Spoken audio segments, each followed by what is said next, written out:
Welcome to Shattered Sky Stories. Remember to hit the like button and the subscribe button so you don't miss any sci-fi stories. Now sit back and enjoy. Archivist Lyndon Holt watched as 200 other ships hung in formation around them, humanity's greatest fleet assembled in a millennium. The soldiers around him checked their weapons with the methodical precision of those who had trained their entire lives for this moment. 30 minutes to breach, announced Captain Torres from the pilot's compartment. Her voice carried across the cramped troop bay, where 40 armed fighters sat in neat rows, their faces painted with symbols from the recovered archive. Ancient human warrior markings that Lyndon had painstakingly reconstructed from fragments of data. War Priest Kane knelt at the center of the bay, his massive frame draped in ceremonial robes decorated with what he claimed were humanity's original battle prayers. His voice rose in a chant that made Lyndon's stomach turn, beautiful words in a language that might have been humanity's first tongue, or might have been complete fabrication. "Blessed are we who reclaim what was stolen," Kane intoned, his followers echoing each word. "Holy is our purpose, righteous is our war." Lyndon touched the data pad secured to his chest, containing the only authentic fragment of human history known to exist. The archive he'd discovered in the ruins of an abandoned mining station had been small, barely 300 files, but it had been enough. Enough to prove that humanity had once been something more than the scattered, purposeless colonies they'd become. Enough to ignite a war. "Contact in 10 minutes, Torres called out.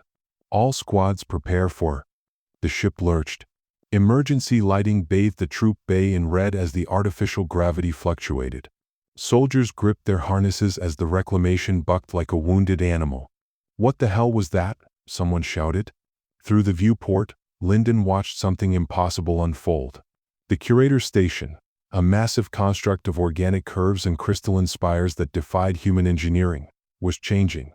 Its surface rippled like liquid mercury, and from its depths, tendrils of pure darkness began to emerge. Not darkness.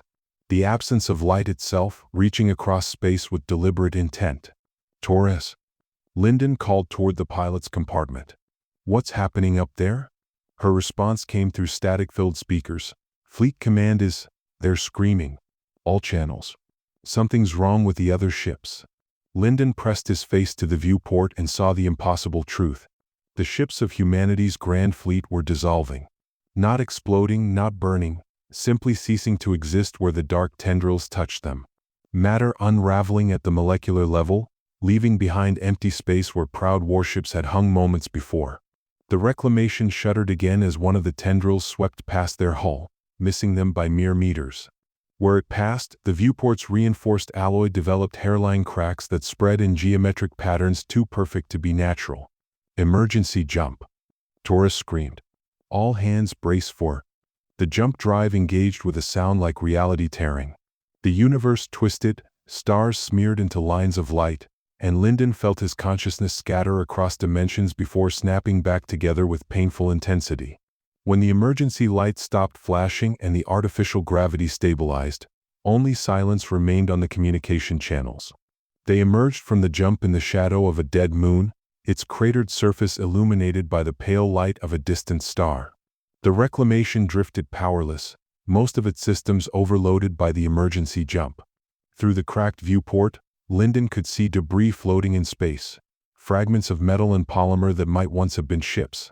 "Report," Captain Torres demanded as she entered the troop bay.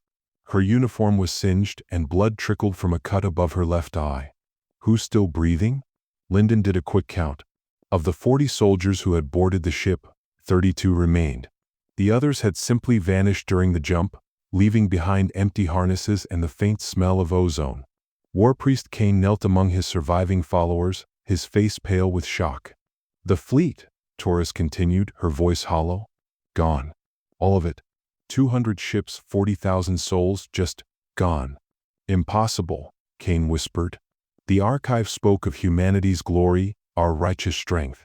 We were meant to reclaim what was stolen." Lyndon felt sick. The weight of responsibility pressed down on him like a collapsing star. He had found the archive, deciphered its contents, and convinced the Colonial Council that humanity's lost history was worth a war. The blood of 40,000 people stained his hands. "What did we encounter out there?" asked Sergeant Voss, the squad leader. her dark eyes fixed on Lyndon with accusing intensity. Those weren't conventional weapons. I don't know, Lyndon admitted. The archive mentioned the curator's technology, but nothing like what we saw. They weren't supposed to be capable of that. Torres activated the ship's emergency beacon, but only static answered. We're alone out here. Life support will last maybe 6 days if we're careful. Communications are fried, main drive is down, and I've got maybe enough power for one more jump. Then we jump home, Voss said immediately. Report what happened. Warn the colonies. No. War Priest Kane rose to his full height, towering over the others. We cannot return in defeat.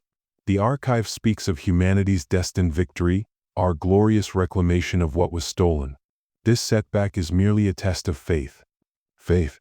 Torres laughed bitterly. I just watched 40,000 people die because of faith in your precious archive. Lyndon studied the data pad on his chest, scrolling through the few files he'd managed to decrypt. Warriors' songs, fragments of battle prayers, references to humanity's golden age before the great defeat. But nothing concrete, nothing that explained what they had truly been fighting against. There, Voss said, pointing through the viewport. Movement. A ship approached through the debris field, sleek, organic, unmistakably alien. It moved without visible propulsion, gliding through space like a living thing. The hull was smooth as obsidian, reflecting the starlight in patterns that hurt to look at directly. Curator vessel, Torres breathed.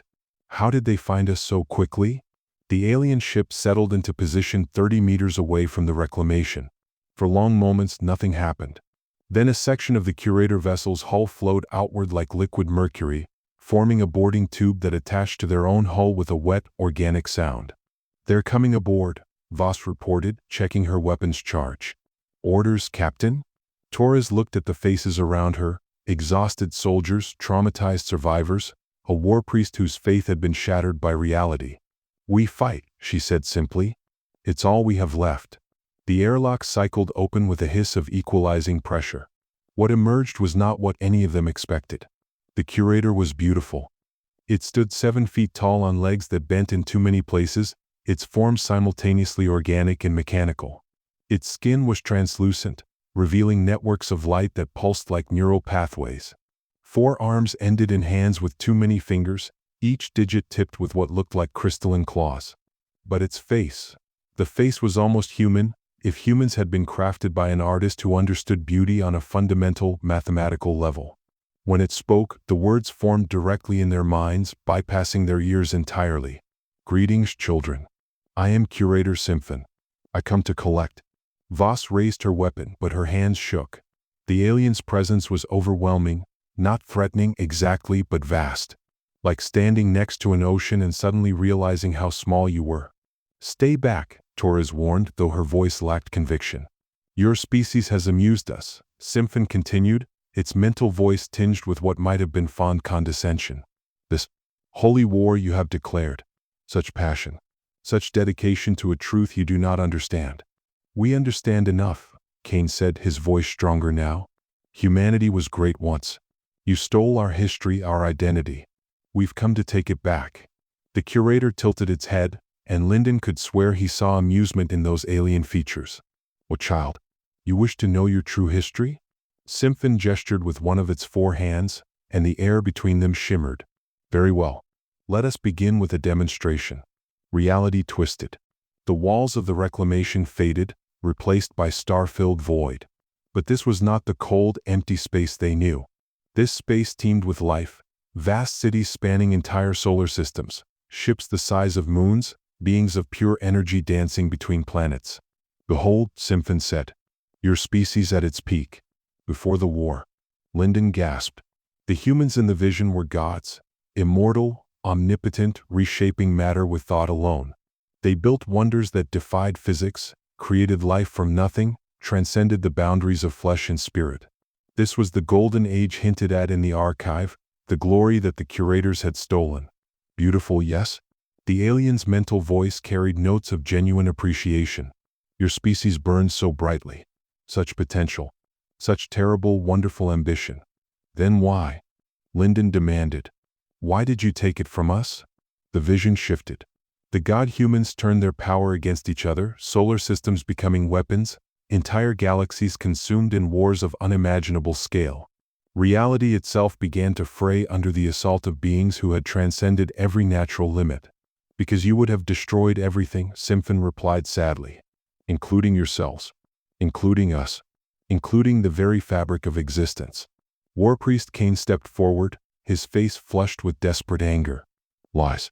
You're trying to justify your theft, Watch, Symphon commanded, and the vision became more focused. They saw Earth in its final days, not the green world of human imagination, but a festering wound in space-time, reality cancer spreading outward from a planet where humanity had achieved true godhood. They saw the last god-humans, mad with power, preparing to unravel the universe itself rather than accept defeat. We gave you a choice, the curator explained. Surrender your power, accept limitation, and live as you were meant to live. Or continue your path and watch everything burn. You're lying, Lyndon whispered, but his voice carried no conviction. Your archive, Symphon said gently. Show me. Against his will, Lyndon found his hands moving to the data pad on his chest. He activated the display, scrolling through the files he'd spent years deciphering. Warrior songs, battle prayers, fragments of glory. Look deeper, Symphon urged. Look with eyes that see truly. The text on the screen began to shift. The warrior songs revealed themselves as lamentations for the dead. The battle prayers were actually desperate pleas for forgiveness. The fragments of glory were confessions of cosmic horror, written by the last sane humans as their species consumed itself with power. No, Lyndon breathed. This can't be right. Your ancestors chose surrender, Symphon continued. Chose life over godhood. We removed the memory of what you had been, what you had almost done, and allowed you to begin again. The gift of mercy. Captain Torres lowered her weapon. The colonies, our people. What happens to them now? Nothing changes, the curator replied. You will return to your homes. You will live your lives. You will grow, learn, create, love. You will be human as you were meant to be human. And the war? Boss asked. Symphon's expression, if it could be called an expression, grew sadder. There will be no more war. Your fleet was discouraged. Gently. They have returned to their homes with memories of a failed exercise, a technical malfunction. Only you witnessed the truth. Why us? Lyndon demanded. Why show us this? Because someone must remember, the alien said simply. Someone must carry the weight of what was so that it never is again. The vision faded and they were back in the troop bay of the reclamation. But something had changed. The ship's systems were humming with power, the cracked viewport had healed itself, and the communication channels crackled with familiar voices, their fellow humans safe and unaware. Your choice now, Symphon said, beginning to fade like a dissolving dream. Return to ignorance or bear the burden of truth. Choose wisely, children. Choose as your ancestors could not. The curator vanished, leaving behind only the faint scent of ozone and the terrible weight of knowledge. The reclamation hung in space for 3 days while its crew struggled with the magnitude of what they had learned. Captain Torres had restored communications with the colonial fleet, or what remained of it. The other ships reported system failures, emergency jumps, and a general sense that their training exercise had gone badly wrong. No one remembered the curator station, the dark tendrils, or the dissolution of 200 vessels. No one except the 32 survivors aboard the reclamation. Lyndon sat in the ship's small archive chamber, surrounded by holographic displays showing the recovered data. But now, with Symphon's revelation fresh in his mind, the ancient files read differently. Where he had once seen warrior songs, he now recognized funeral dirges. Where he had interpreted references to stellar conquest, he now understood them as descriptions of cosmic destruction. You're torturing yourself, Sergeant Voss said from the doorway. She entered without invitation, settling into the chair across from him. The alien could have been lying. Could have been, Lyndon agreed. But was it? Warpriest Kane's voice echoed through the ship's corridors as he led his remaining followers in prayer. But his words had changed since the encounter with Symphon. Where once he had preached of glorious reclamation, now he spoke of redemption, of humanity's need to prove itself worthy of its stolen heritage.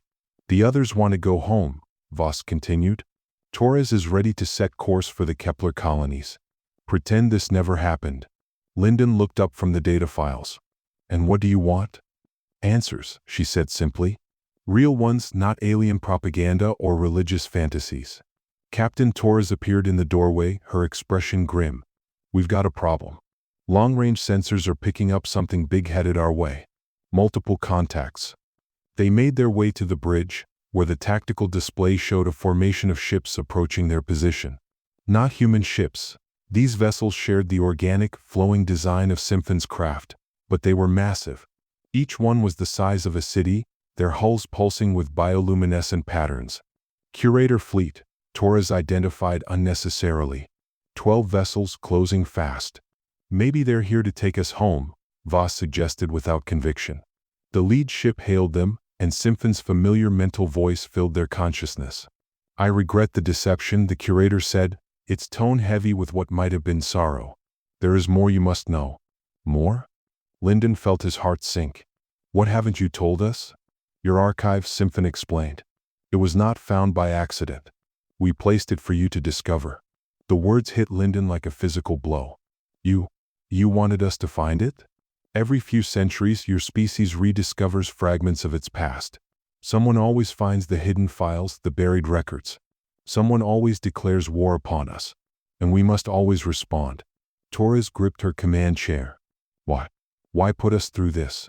The image of Symphon materialized on their bridge, not physically present but real enough to interact with. The alien's 4 arms moved in a gesture that might have indicated regret. Because forgetting is not enough, Symphon said. Memory finds a way. And when it does, that memory becomes dangerous. Through the viewports, they could see the curator fleet taking position around them. Not threatening exactly, but containing. Making sure the reclamation went nowhere without permission. Show them, came another mental voice, older, vaster than Symphon's. Show them what their kind becomes when they remember. Space around them shimmered, and suddenly they were no longer in their own region of the galaxy. The stars were different here, older, many of them dim and dying. And moving between those ancient suns were ships, human ships, but twisted beyond recognition. These vessels were organic monstrosities that hurt to look at directly. They pulsed with unnatural life, their hulls covered in what looked like neural networks of living metal. As they watched, one of the ships approached an inhabited planet and began to feed. The world's surface rippled and flowed upward, its entire biosphere being consumed and integrated into the ship's alien mass. Your colony at Vega Prime, Symphon explained. They found an archive 40 years ago. Their war lasted 6 months before they broke through to the truth of what humanity had once been. My God, Torres whispered. What have they become? What your species becomes when it remembers too much too quickly, the curator replied. Gods again. Mad gods who consume everything in their path. The vision shifted to show more human colonies in various states of transformation. Some had become hive minds of terrifying efficiency, planets converted into single vast brains that calculated the deaths of galaxies. Others had transcended physical form entirely, becoming storms of conscious energy that devoured star systems for fuel. This is what we try to prevent, Symphon said. This is why we guide your rediscoveries carefully, why we limit your growth. Left unchecked, your species returns to godhood within generations. And mad gods destroy everything. Warpriest Kane entered the bridge, his face haggard. The crew is asking questions. They want to know what's happening. Lyndon looked at his companions. Torres with her military bearing, Voss with her suspicious eyes, Kane with his shattered faith. 32 humans who now carried the weight of their species' true history. There's more, isn't there? He asked Symphon. Something you're still not telling us. The curator's beautiful, terrible face showed something that might have been respect. Yes, it admitted. There is more. The revelation came not in words, but as a direct download of information into their minds. For a moment that lasted forever, each of them experienced the full truth of humanity's nature, unfiltered and uncompromising. They saw the birth of their species, not on Earth, but in the spaces between stars, creatures of pure thought given form by cosmic forces beyond comprehension. Earth had been merely a nursery, a place where young gods could learn to walk before they learned to fly. They saw the first war, not against the curators but against the fundamental structure of reality itself. Humanity had grown too powerful too quickly, their very existence threatening to unravel the quantum foundations that held the universe together. They saw the curators' true nature, not conquerors but gardeners. Beings tasked with maintaining the cosmic balance, preventing any single species from growing so powerful that it could destroy everything else. And they saw the terrible truth that made Lyndon's soul scream in recognition. Humanity had never lost their war against the curators. They had won it. Yes, Symphon said, watching understanding dawn on their faces. You conquered us completely. Enslaved us. Made us your servants. The bridge spun around Lyndon as he struggled to process this information. But the colonies, our scattered existence, we're weak, limited. By choice, Symphon explained. Your choice. The last generation of God-humans, watching reality crumble around them, made the ultimate sacrifice. They chose to forget. Not just their power, but the truth of what they had done to us, to the galaxy, to themselves. And we, came the older mental voice, were commanded to make sure you stayed forgotten. Commanded? Torres asked. The air shimmered, and another curator appeared beside Symphon, ancient beyond measure, its form more machine than flesh, its eyes like dying stars. I am first curator Meridian, it said. The last free member of our species when your ancestors conquered us. I was chosen to serve as your conscience, to ensure that when you inevitably rediscover your nature, you do so slowly enough that we can contain the damage. Contain the damage, Voss repeated. You mean control us. Preserve you, Meridian corrected. Preserve us all. Each time a human colony rediscovers the archive, we guide them through the process. Some choose wisdom, they accept the limitations and live peaceful lives. Others choose power, and become what you witnessed at Vega Prime. Warpriest Kane stepped forward, his massive frame trembling with barely contained rage. You've been manipulating us for 1,000 years. Playing with us like children. As we were commanded by your own ancestors, Meridian replied without emotion. Our enslavement to your species is absolute. We cannot disobey your final directive. Keep humanity safe from itself. Lyndon felt the weight of cosmic irony crushing down on him. We're not the victims in this story, are we? We're the monsters. You are both, Symphon said gently. As are we. As is everything in this universe. The only question that matters is what you choose to do with this knowledge. Through the viewports, they could see the curator fleet repositioning itself. The massive bioships began to pulse with synchronized light, their hulls opening to reveal weapons that defied human understanding. You're going to destroy us, Torres realized. To prevent us from spreading this knowledge to the colonies. No, Meridian said. We are going to offer you the same choice your ancestors made. Forget and live. Remember and accept the consequences. What consequences? Lyndon demanded. The ancient curator gestured, and space around them filled with images. The transformed human colonies in all their terrible glory. Beings of pure thought that consumed galaxies, hive minds that calculated the heat death of the universe, mad gods that rewrote the laws of physics for their own amusement. This, Meridian said simply. This is what humanity becomes when it remembers who it truly is. The choice was presented to them individually, each crew member isolated in their own mental space with Symphon as their guide. For Lyndon, the temptation was knowledge itself. The curator showed him visions of what he could become with his godlike inheritance unlocked. A being capable of understanding the fundamental equations that governed reality, of rewriting history itself to create a universe where suffering never existed. You could fix everything, Symphon whispered. All the pain, all the loss, all the mistakes. You could make it so none of it ever happened. And in the process?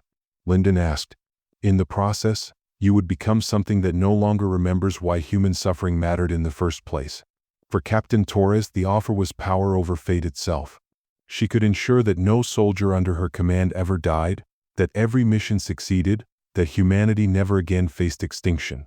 You could be their guardian angel, Symphon suggested. Protect them from every threat, solve every problem, guide them to paradise. By controlling them completely, Torres realized. By taking away their freedom to fail, to grow, to be human. Is freedom worth preserving if it leads to pain? For Sergeant Voss, the temptation was justice. She could punish every wrongdoer, correct every injustice, create a universe where the innocent never suffered and the guilty never escaped consequences. Perfect justice, Symphon offered. Perfect order. No more chaos, no more unfairness, no more random cruelty. And no more growth through adversity, Voss countered. No more learning from mistakes. No more becoming more than we were. Is growth worth preserving if it requires suffering?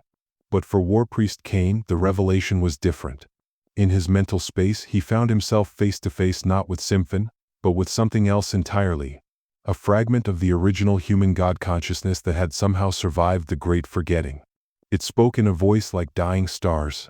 "Child of my children, you preach of humanity's glory without understanding what glory means. Show me," Cain demanded. "Behold what we were. Behold what we chose to abandon." The vision that unfolded made Cain weep.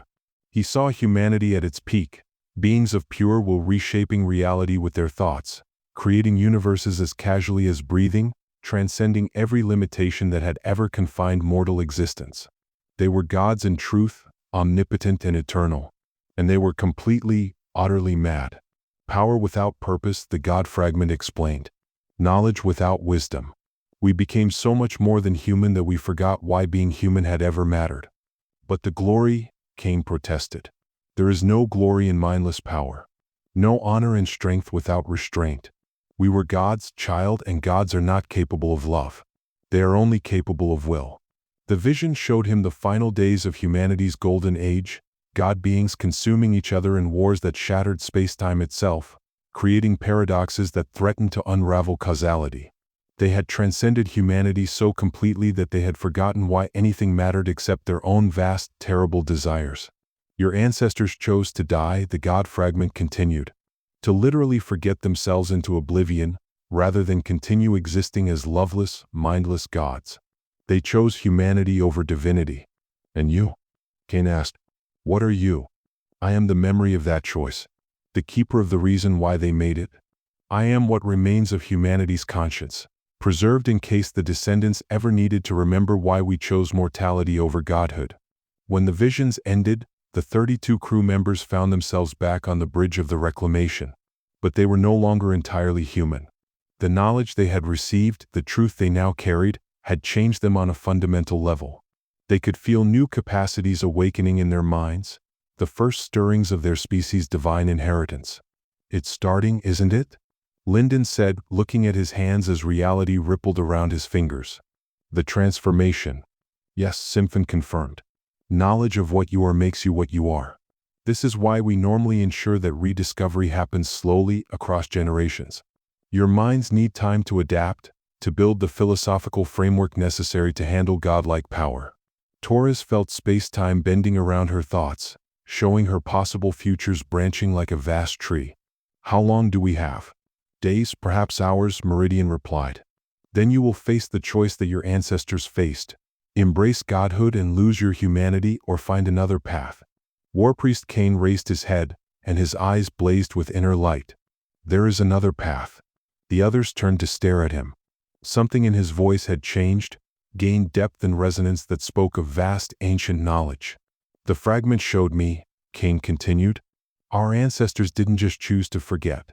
They chose to preserve the possibility of wisdom.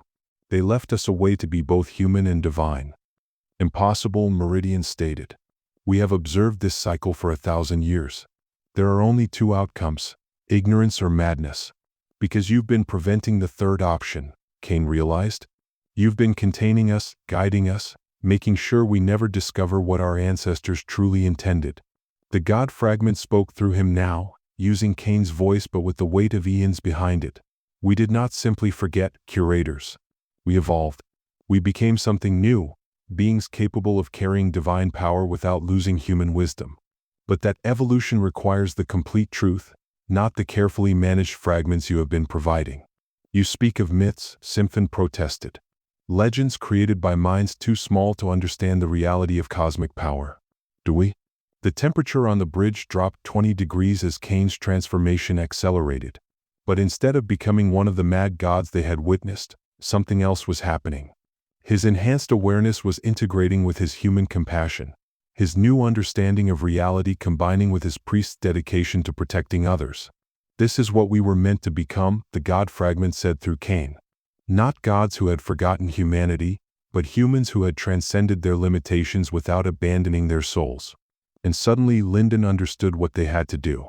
The plan was insane, dangerous, and likely suicidal. But as Lyndon watched reality bend around his increasingly godlike companions, he realized it was also their only hope of breaking the cycle that had trapped humanity for a millennium. "We're going to free them," he announced to the crew. "All of them. The colonies that transformed, the curators who've been enslaved to our ancestors' commands, even ourselves." Captain Torres, her mind now expanded enough to perceive the quantum foundations of space-time, shook her head. "The risk is astronomical. If we're wrong about human evolution, if Cain's God fragment is just another form of madness, then we destroy everything," Sergeant Voss finished. Her own transformation had given her the ability to perceive probability cascades, and she could see the branching futures spreading out from their choice. "I can see the potential outcomes. In 60% of scenarios, we cause a universal collapse. In 30%, we succeed but trigger a war that kills trillions. In 10%, we actually save everyone," Lyndon said. "Those are better odds than we've had since this started." Through the Reclamation's viewports, the curator fleet waited with inhuman patience. They had given the humans time to process their transformation, but that patience wouldn't last forever. Soon they would be forced to act, either to contain the emerging gods or to watch them evolve into something that could threaten the universe itself. Warpriest Cain stood at the center of the bridge, his body now crackling with energies that made the air around him taste of ozone and possibility. The God fragment spoke through him, but its voice was no longer alien or overwhelming. It had merged completely with Cain's human consciousness, creating something that was both mortal and divine. "The key is integration," Cain explained, his words carrying harmonics that resonated in dimensions beyond normal perception. "Our ancestors tried to become gods by abandoning humanity. The transformed colonies try to become gods by consuming everything around them. But true evolution means becoming more human, not less." "How?" Lyndon demanded, feeling his own transformation accelerating. Reality was becoming fluid around him, responding to his thoughts with terrifying immediacy. "How do we keep our humanity when we can reshape matter with a thought?" "By remembering why human thoughts are worth having," Cain replied. "By choosing to use infinite power in service of finite love." The curator fleet began moving, slowly converging on their position. Symphon's mental voice reached them across the void. "Your transformation is accelerating beyond safe parameters. We must act now to contain the threat." "Give us 1 hour," Torres responded, her enhanced mind already calculating the complex interaction of forces they would need to manipulate. 1 hour to prove that evolution is possible." "Impossible. The risk is too great." It was Lyndon who answered, his voice now carrying the authority of emerging godhood. "Then you'll have to stop us." The battle began not with weapons but with competing visions of reality itself.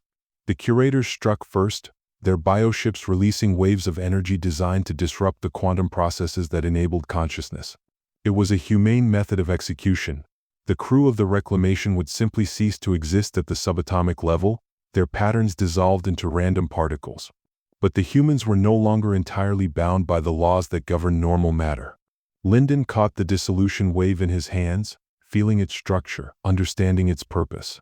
With an effort of will that cost him years of his mortal lifespan, he rewrote its fundamental nature, turning a weapon of annihilation into a tool of transformation. The wave spread outward from the Reclamation, touching each curator ship in turn. But instead of destroying them, it carried within it a new possibility: freedom from the ancient commands that had enslaved them to humanity's will. "What are you doing?"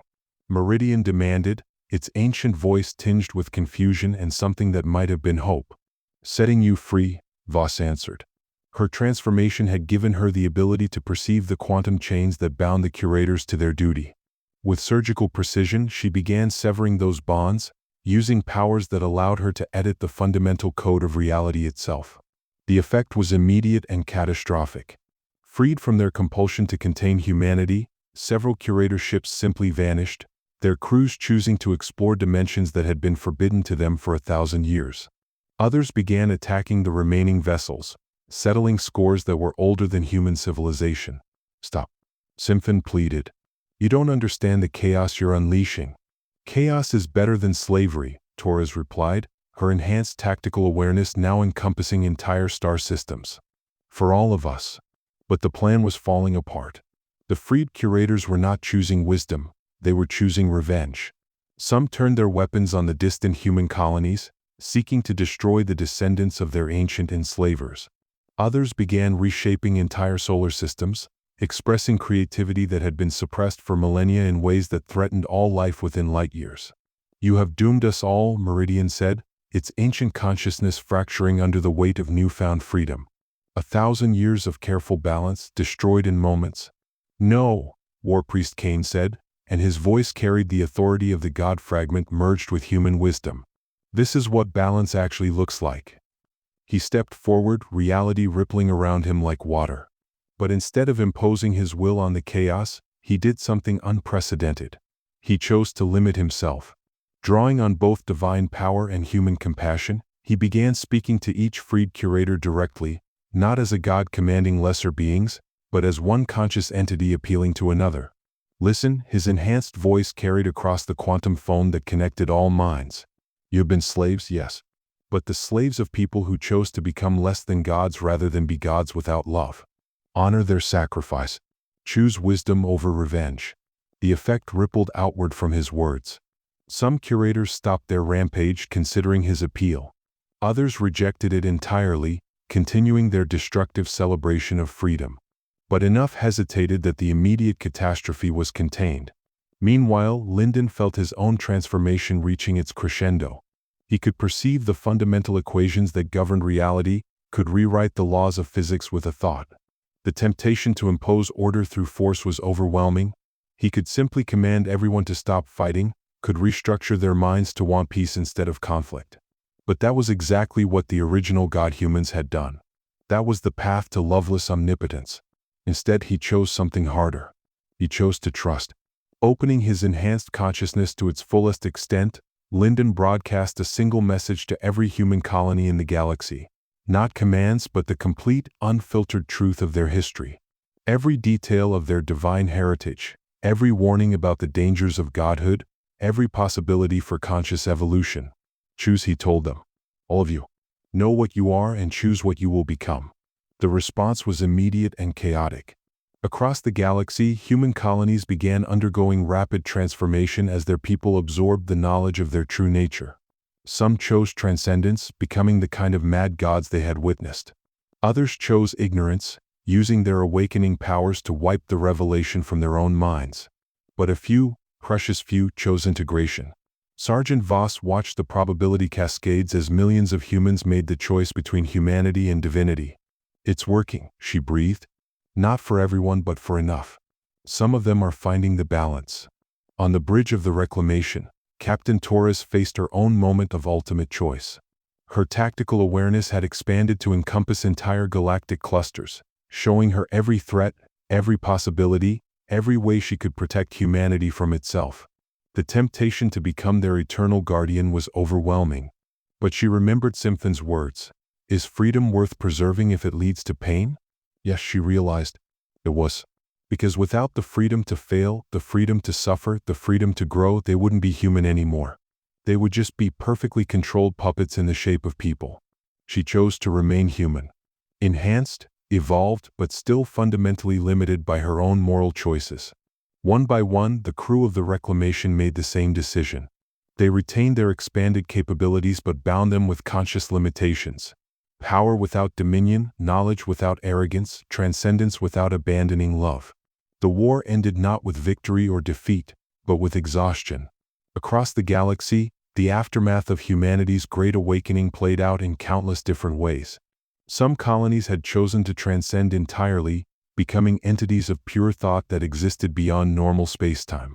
Others had chosen deliberate ignorance, using their brief godhood to erase all memory of what they had learned. Many had fallen somewhere between, becoming something new that was neither fully human nor fully divine. The curators, freed from their ancient enslavement, scattered across the universe. Some sought revenge against humanity's descendants, others retreated to distant dimensions to heal from millennia of servitude, and a few chose to remain as observers, documenting the unprecedented experiment in conscious evolution. The Reclamation returned to colonial space 6 months later. Its crew changed beyond recognition but still recognizably human. They carried with them the most dangerous cargo in the galaxy, the complete, unvarnished truth about humanity's nature and history. Lyndon stood before the Colonial Council, the same body that had authorized their original mission, and delivered his report. The council members listened in stunned silence as he described humanity's true origins, the nature of their divine inheritance, and the choice that every human would eventually have to face. "What do you recommend?" asked Counselor Weber, her face pale with the implications of what she'd heard. "Nothing," Lyndon replied. "The knowledge is out there now. Each colony, each individual will make their own choice when they're ready.